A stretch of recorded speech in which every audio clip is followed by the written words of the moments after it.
જય શ્રી કૃષ્ણ, જય માતાજી. કેમ હો બધા? તો બસ બધા મજામાં જશો. દ્વારકાવાળો તમે બધાને ખુશ રાખે. તો આ રીંગણાનો ઓરો, તો એની આખી રેસીપી તમારી સાથે શેર કરીશ. બહુ મસ્ત શાક બનશે. તો ચાલો વિડીયોને શરૂ કરીએ.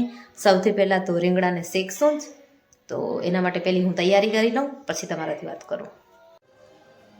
હાલો ત્યારે આપણા રીંગણા આવી ગયા છે. સરસ મજાના સાફ કરી દીધા છે ધોઈ કરીને.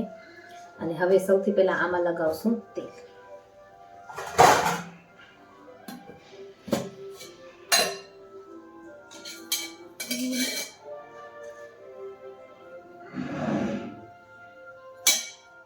આવી રીતના ચારેય બાજુ રીંગણમાં તેલ લગાવી દેવાનું.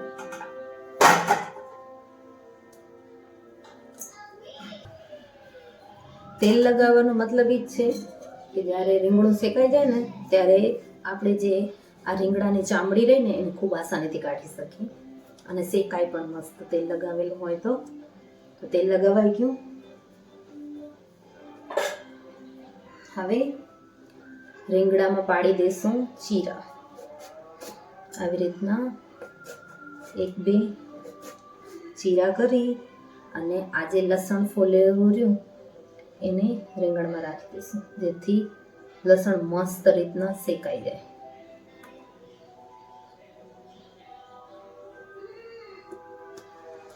એક બે કરીને રાખવાનું.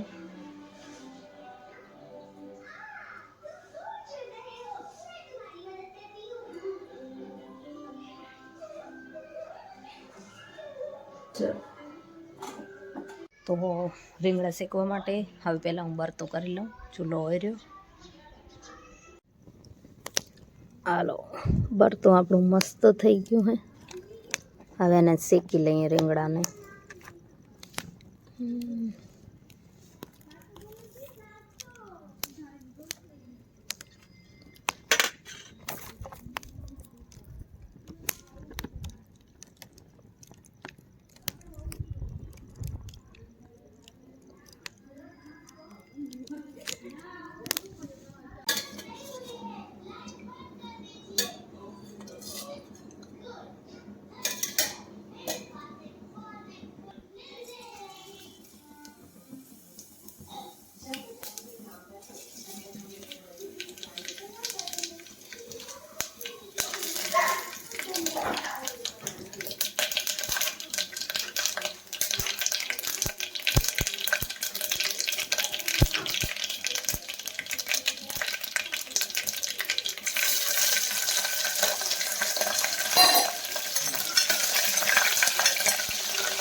તો બસ ડુંગળી ટમેટાં બધો મસાલો સારી રીતના ભૂંજી લીધો.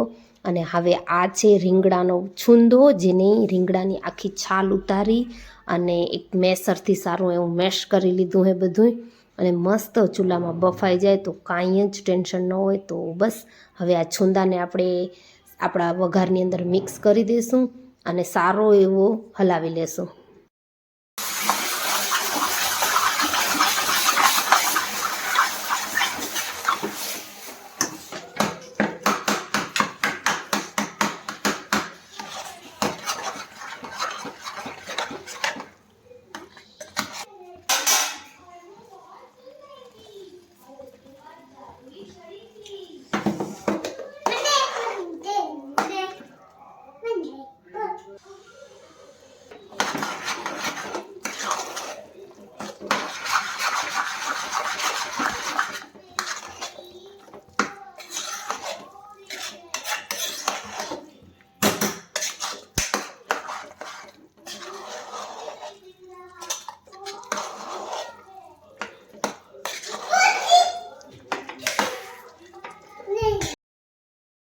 તો બસ આપણો રીંગણાનો ઓળો તૈયાર છે.